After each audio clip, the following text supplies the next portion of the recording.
Hoy estamos... Ustedes oyeron, Día de los Cirujanos. Sí, o sea que yo le estoy prestando el espacio y me estoy deleitando realmente con ustedes. Definitivamente. Hoy no tenemos el bisturí del alma, del pensamiento. Del pensamiento, de cómo nosotros no continuamos el pensamiento de Hostos. Eladio, insistir siempre en el mensaje que tenemos en el último año, diría yo. Señores, mascarilla. Hay que mantener sus mascarillas cuando estemos en espacios con personas a su alrededor. Esto ahora mismo estamos en un rebrote que yo personalmente como médico no me estoy rasgando las vestiduras porque hay rebrote en todos los países, han tenido un rebrote. Es la historia de la epidemia. Es la historia de la epidemia, ¿entiendes? Hay rebrote hay rebrotes, señores, en uno de los países que había mostrado mayor efectividad en el control de la pandemia en el último año, que es Uruguay. Un sistema de salud excelente, gobierno socialista, ¿entiendes? Casi cero analfabeto. Prevención bien formada. Tenían un control casi absoluto de la pandemia. Están ahora mismo en un tercer rebrote serio. Uruguay, Argentina, Brasil, Chile. Entonces, eso aparentemente va a pasar en todos los países. En todos los países, porque esa es la historia de las pandemias. La del 16, la de la gripe española, duró 2 años. Aparentemente eso es lo que va a durar esto. Sí. Pero señores, a protegerse. Tenemos mascarillas, casi año cuídense. Y medio ya. Y esa que tú dices fue tan parecida a esta y tan terrorista como esta. En aquella época peor, porque tú veías por la calle de Nueva York un camión lleno de muertos atrás. Así era. Que los recogían en la calle. Y existió en esa última, en el 1918, ese grupo de personas negadoras de lo que... Si lo hacían era por ignorantes, pero no por ahora es un movimiento ideológico. Un movimiento ideológico. Ideológico, Domingo. Sí, lo de ahora es un movimiento ideológico. Que no es simplemente, el objetivo de ellos no es simplemente eso. Eso tiene proyecciones mucho más grandes todavía, para producir varios Hitler en varios países del mundo. ¿O esa es la intención? Promover las dictaduras. Entonces, ¿por dónde aquí vamos? Estábamos en los problemas del trastorno de aprendizaje, específicamente de la dislexia. Exacto. Entonces, McNorman es un científico de California que ha hecho un descubrimiento reciente, pero un descubrimiento maravilloso. Y es que el cálculo depende del desarrollo de las habilidades lectoras. O sea, nos jodimos. Que con los bajos niveles que nosotros tenemos de dominio... Nunca vamos a alcanzar. No. Entonces, se creía que eran cosas divorciadas, la lectura y nada en el cerebro es divorciado. Ninguna actividad del cerebro se divorcia de todas las demás. ¿Te entiendes? En términos ¿cómo dice? Neuropsicológicos. En términos neuropsicológicos, es un funcionamiento global completamente. Entonces, cuando yo vi eso, yo dije, ya entendí cuál es el problema de la educación dominicana.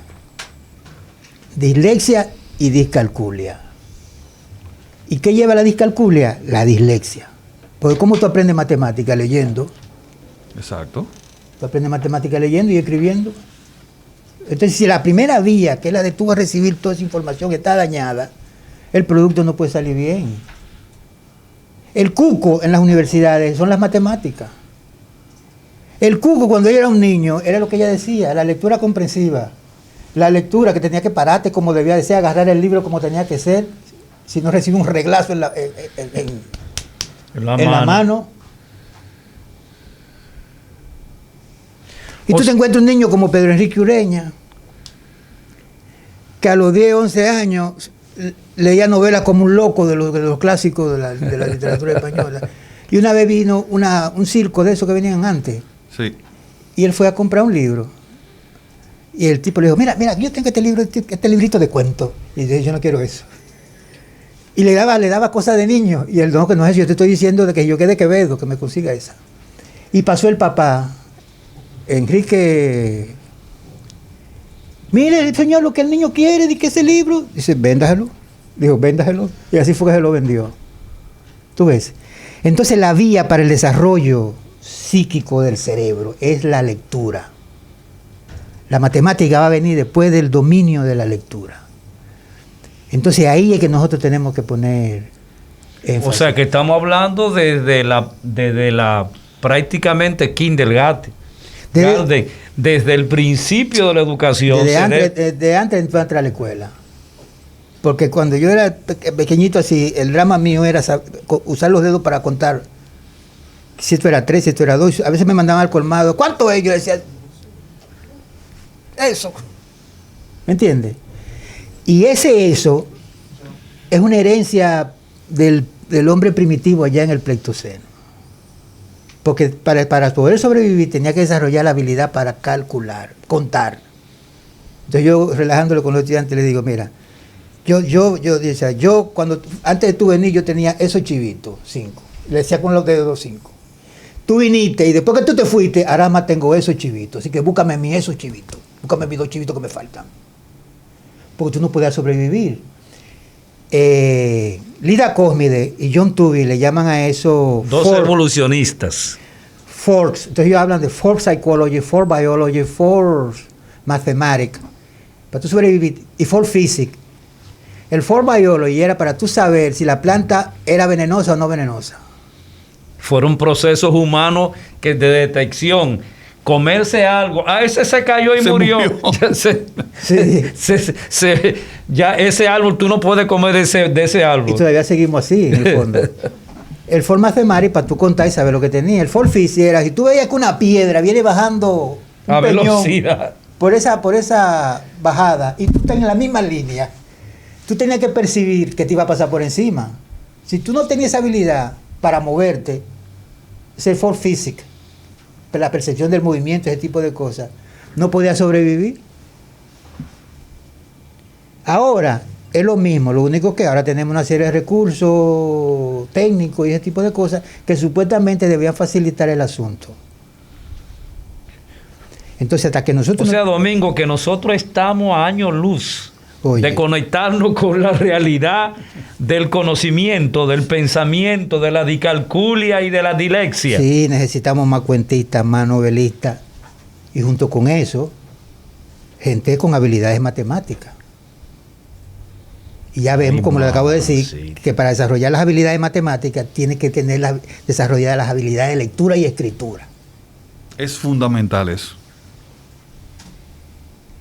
Pero por ejemplo, Uruguay, Chile, para citar 2 países, Costa Rica, aquí en Centroamérica, ¿han podido lograr eso con relación a...? Por lo menos están mejor que nosotros. Eso sí te lo puedo asegurar. Porque si tú me dijeras que yo hubiera resuelto ese problema, ellos estuvieran produciendo premios Nobel como lo produce Estados Unidos y Israel y esa gente. Pero los Estados Unidos, José, producen al año 60,000 doctores en diferentes áreas del conocimiento. Eso era hace 15 años. Hace 15 años. Sí, hace 15 años. Imagínate. Ha bajado mucho eso. Ha bajado mucho eso. Yo no tengo esa percepción.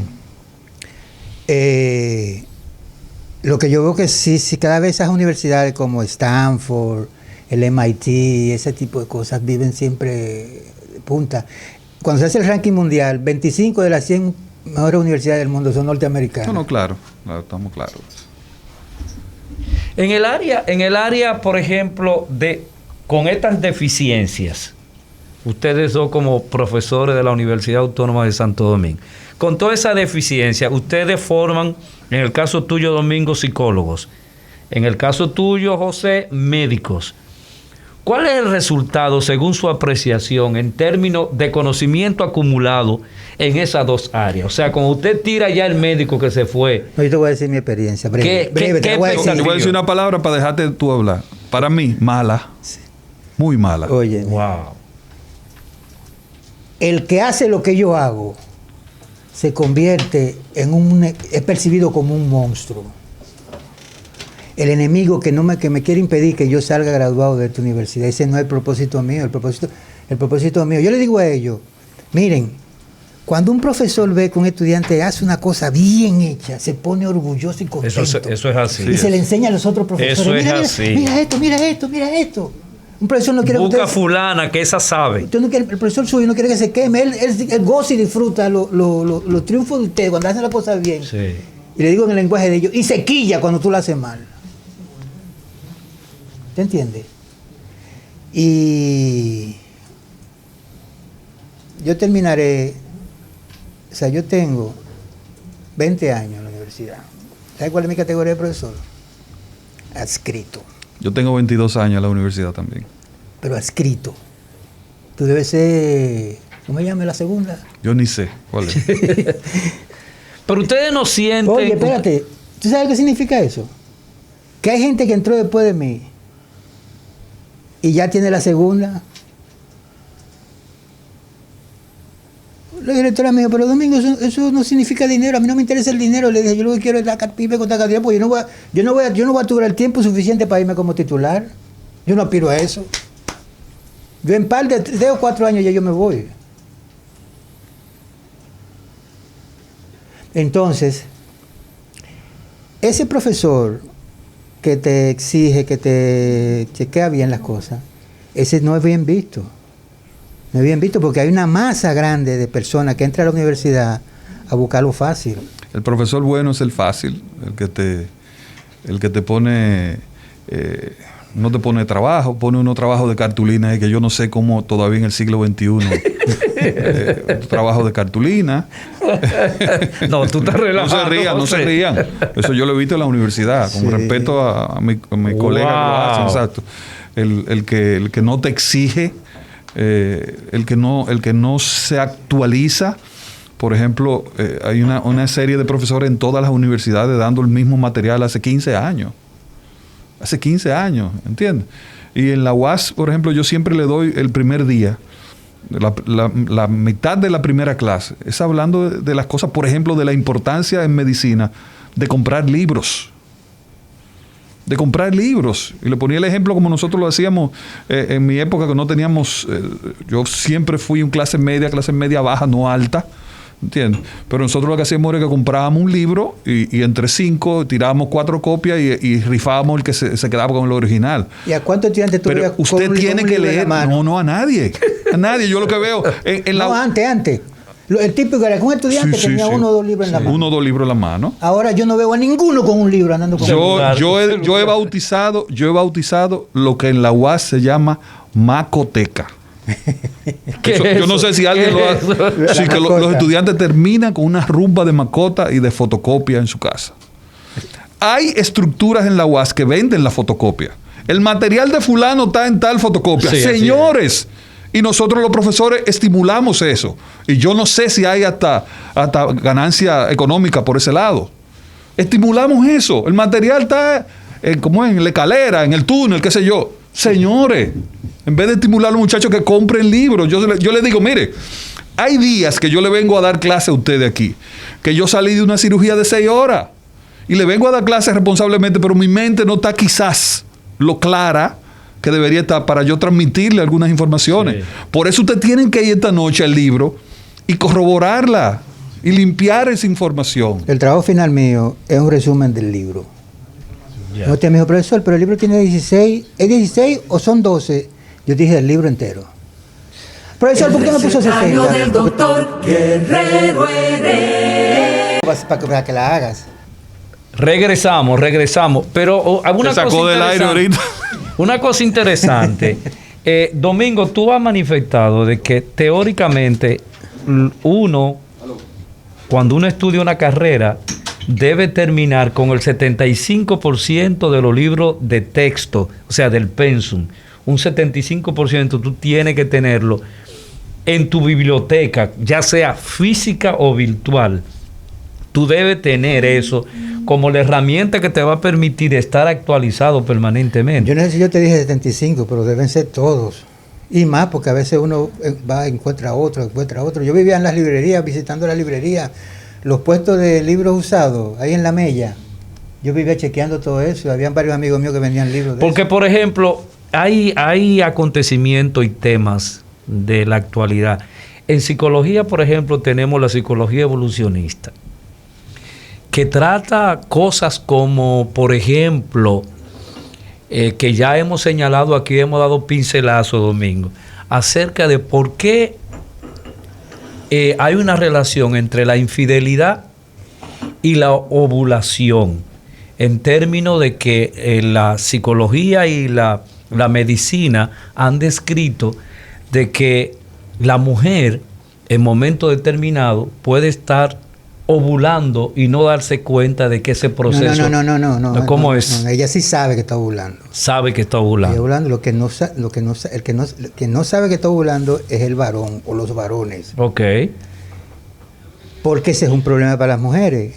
¿Tú te imaginas que entre aquí una mujer y todos los hombres se den cuenta que ella está ovulando? Es como los perros de los barrios. Exactamente. Entonces, la ovulación, digo, el que habla de la ovulación en los demás animales no es secreta. No. Porque a kilómetros el reno Pero macho no. huele, la brisa que le llega, le está llegando a la... Tengo una pregunta.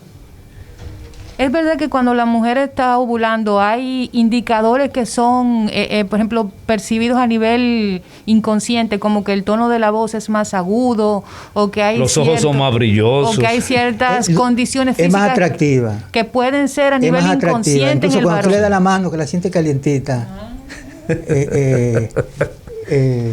está más brillosa. Porque es una forma también de atraer, porque para eso tuvo la ovulación. Pero ya ella está consciente de que está ovulando. Pero tú no ves que cuando una perra está en calor, se aparecen perros de todos los barrios. Todos los barrios llegan ahí. Sí, porque ellos sí, es más pública, es pública. Pero que completamente. se ha dicho que ya la sustancia que generan los animales no la generamos los humanos. No, igual, lo único que son especies distintas, tú ves, y tienen una historia natural un poco distinta también. Pero entonces, a la mujer le conviene que sea secreta, y por eso se generó el mecanismo, porque le evita muchísimos problemas. ¿Te entiendes? Empezando porque el marido no le va a salir, la va a trancar, la va a amarrar, óyeme. No es porque a ella le dio la gana de que fuera así, sino que es un proceso que se generó esa defensa natural. En medicina estamos hablando de la ovulación secreta y ese proceso ovulatorio. Cuando una mujer es diagnosticada con cáncer, independientemente de la parte del cuerpo donde se produzca, ese proceso biológico de la ovulación se produce en las mujeres independientemente de eso. Sí, José. claro que sí. Wow. No tiene nada que ver, inclusive por cuestiones, diríamos, psicológicas. Usualmente se producen algunas alteraciones en su patrón menstrual, todo eso, pero no, eso sigue su agitado curso. Su agitado curso, como decía. Sigue siendo una mujer. Exacto. Wow. Pero tú me hacías una pregunta fuera del aire. Sí. Una pregunta muy interesante, que honestamente es algo muy importante y yo personalmente, y creo que la mayoría de los oncólogos, no lo tocamos mucho con nuestras pacientes. Es el tema del sexo en las pacientes con cáncer, de la sexualidad. Mira, yo de verdad no hablo mucho con las pacientes, no me preguntan mucho y reconozco que es una carencia de mi atención como oncólogo a las pacientes. Eso debe tratarse porque sí, el cáncer que se va a tratar no es en los genitales externos de la mujer, entiéndase vulva, vagina, las condiciones las relaciones sexuales no tienen por qué detenerse. ¿Entiendes? Ya en mama la cosa variaría un poquito, pero yo lo que pienso que aquí es un buen programa para uno estimular, darle información a las pacientes que deben establecer esa conversación con su médico. Porque mira, yo conozco la información. Sí, porque José, yo conozco cómo aconsejarla, pero no... Eso es parte pero claro, de la deseada normalidad. Pero claro que sí. Claro. Interesante eso, deseada normalidad, Sí, porque, independientemente de lo que yo estoy padeciendo. Porque eso va a repercutir en la salud física y en la salud mental de la paciente en este caso. Wow. Claro que sí, definitivamente.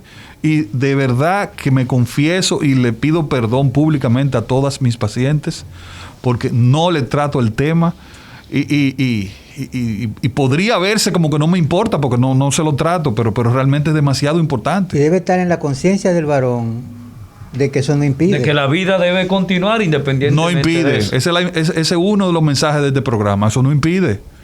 Si el cáncer no es cervicuterino, si no es en vulva, si no se ha hecho ningún tipo de cirugía ahí ni radioterapia, eso no tiene por qué cesar. No tiene por qué cesar. Si hay el deseo, si la paciente tiene el deseo y si físicamente no hay ninguna contraindicación, preguntarle a su médico, pregúntenos nosotros y yo desde hoy me confieso que voy a poner el tema a mis pacientes. Además, porque es necesario. Además, el bienestar psicológico repercute en la salud física. El sistema inmunológico, No es que te va a curar, el sistema inmunológico se fortalece. Sí, exactamente. Claro. Sí, esa campaña hay que hacerla, José. Y además de eso, decirle al varón que estimularla, que expresar hasta cierto modo el deseo de quererla es un elemento también importante para su salud. Claro, porque el alejamiento, si él se aleja, se le va a deteriorar a ella. No, y que ya se va a ver como la enferma, que ya se va. Y eso no debe ser una condición en ese sentido, ¿verdad? Pero muy pocas veces yo le trato ese tema a la paciente. Una que otra me lo preguntan, pero de verdad ha sido muy, muy, muy malo desde mi punto de vista. Y yo pienso que quizás, José, eso podría inclinarte a hacer algún tipo de investigación en ese sentido. Claro sobre la necesidad de las relaciones sexuales a las mujeres diagnosticadas con cáncer. Y voy a proceder en el INCAR, en el Instituto Nacional del Cáncer, a promover una investigación en ese sentido, también a nivel privado. Porque yo he visto que en casos de mujeres que tienen ese tipo de problemas, en unos casos el hombre se acerca más, le da más apoyo emocional, pero en otros casos se aleja la enferma, ya está enferma, ya se va. Yo he visto, no pocos, divorcios en medio del proceso de la quimio, claro que sí, de la cirugía, claro. No pocos. ¡Wow! No pocos. Y también el otro extremo, hombres que son el soporte de esas mujeres. El soporte. Sí. De todo punto de vista. Pero se ve de todo. Y eso viene por lo que ustedes están hablando del inicio del programa, la ignorancia. La ignorancia. O sea, nuestra incapacidad como nación, si se puede decir así. Falta de educación. De ser profundo en términos de simpleza, porque al final esas son simplezas humanas que se debe tener presente, ¿verdad? Pero simpleza que son de lo más importante, porque, porque ustedes recordarán, los freudianos dicen que el tema sexual es lo principal en el ser humano, y yo creo que es así, me parece que es así. Sí, definitivamente, porque una mujer que el esposo ya, vuelvo a repetir, la vea como la enferma, que ya está padeciendo, que ya, llegó el cáncer y ya. Todo este estereotipo que uno tiene de que la llegada de un cáncer, José, es la pérdida de la vida. Bueno, mi esposa tiene una teoría. A ver. Una teoría muy interesante. Que en relación a los seres humanos, y específicamente a las mujeres, ella no es psicóloga, pero es muy de la escuela de Freud. Y excúsenme, señores, los oyentes, si se encuentra un poquito fuerte lo que voy a decir, una palabra que no es mi costumbre, pero ella dice que hay dos tipos de seres humanos, mujeres, en este sentido. La bien cogida y la mal cogida. Y los freudianos saben de qué estamos hablando. Y los no freudianos también. Y los no freudianos también. O sea, traducido en la satisfecha y la insatisfecha. Exactamente. Ese grupo de mujeres que viven aburridas con la vida todo el tiempo, que pelean con todo el mundo y que te atienden en un sitio, en una oficina, y lo primero, antes de tú preguntarle, ya te están agrediendo con un boche. Así es. Usualmente cuando ustedes los psicólogos hacen la evaluación, son mujeres insatisfechas sexualmente. Es que no hay psicólogo. Los hombres y las otras mujeres en la calle dicen, esa es lo que está, falta de macho. Exacto. Y es cierto el tema. Cierto el tema. Mira, yo le voy a hacer antes de comenzar a coger la llamada. Oigan este cuento.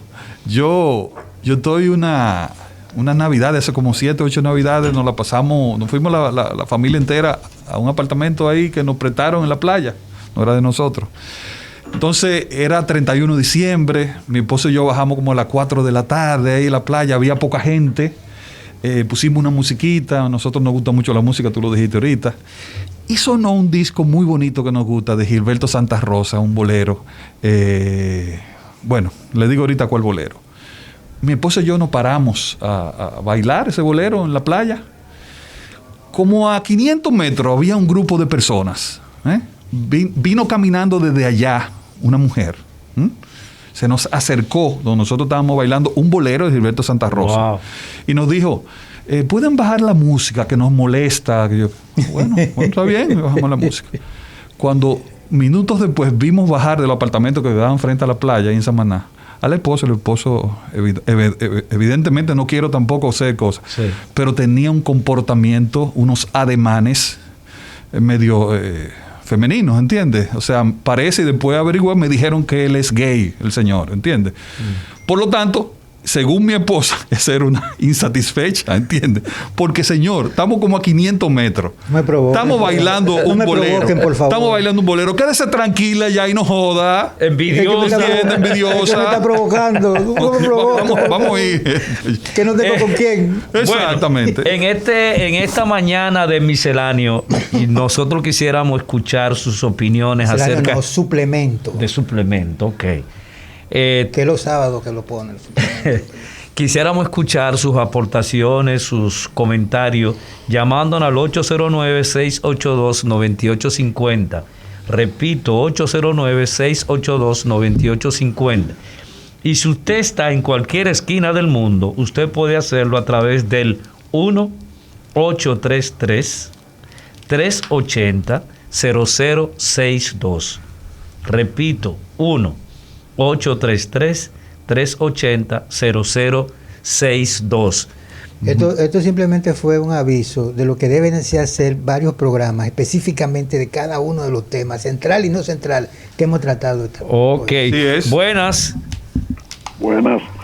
Sí. Muy importante tu programa. Digo, una persona que tenga cáncer en su vagina, como usted dice, el hombre haciendo relaciones no le afecta al hombre. Aclara eso. Un momentito, repita la pregunta. Si tiene cáncer en la vagina, eso puede afectarle al hombre físicamente, en su salud física. No. El cáncer no se contagia, o sea, sí, por esa vía. Sí puede hacerle daño a la señora, a su esposa, a su pareja. Si tiene un cáncer vaginal que está siendo tratada en ese momento, con quimio, con radio, puede lastimarla, ¿entiendes? Pero eso no se contagia por esa vía. No se contagia. No. Sí, vamos a escuchar. Buenas. Buen día, bendiciones, felicidades. Gracias. Eso que le pasó al doctor hace unos años, eso era envidia de la mala. Porque tú sabes lo que es tú casarte, que te toca un marido gay, pero eso también eso se llama ser infeliz porque uno quiere y por vivir de apariencia. Así mismo. Entonces hay que seguir con el esposo y el esposo gozando por otro lado y tú sufriendo de este lado. Así es. Él gozando. Buenas. Y tú sufriendo adelante. Buenas. Sí, buenas. Les habla Carlos Beltré. Hola, Carlos. De San Cristóbal. Y yo pienso que el tema de no hacer el amor, una situación de cáncer, puede depender también de los sentimientos de la ocasión. Sí, claro. Que pueda pensar que la persona está muy débil, así mismo, la esposa y todo ese tipo de cosas. Puede influir. Carlos, antes que tú sigas, por eso yo decía ahorita que es tan importante que los médicos hablemos con nuestros pacientes, los oncólogos, sobre esa situación. Y tengo que reconocer que lo hacemos poco. Eso es verdad. Bueno. Muchas gracias. Muy buena llamada, Carlos. Buenas. Sí, buenas. Recetario. Dios lo bendiga a los que son cristianos y a los que no son cristianos. A mí, que Dios me bendiga a mí y a todos. Qué buena. Teodoro de Bonao. Yo creo que es buen tema, como están diciendo, pero a veces hay personas que somos un poco expresivas. A veces hay cosas que nos sentimos o se sienten insatisfechos, que no dialogan con su pareja. Es una de las personas que se sienten, están amargadas todo el tiempo, aunque estén en Bogotá, estén económicamente, estén bien, siempre están amargadas. Y primero, porque nos buscan de Dios, aunque el año... Está bien. Muchas gracias. Pero definitivamente de que este tema relacionado con la sexualidad, bueno, con la identificación, porque tuvimos una hora hablando de cosas súper profundas, del conocimiento, de cómo es, de Islalia, de Alesia, de todo. Y la gente lo que captó fue el tema sexual. Así es. El recetario.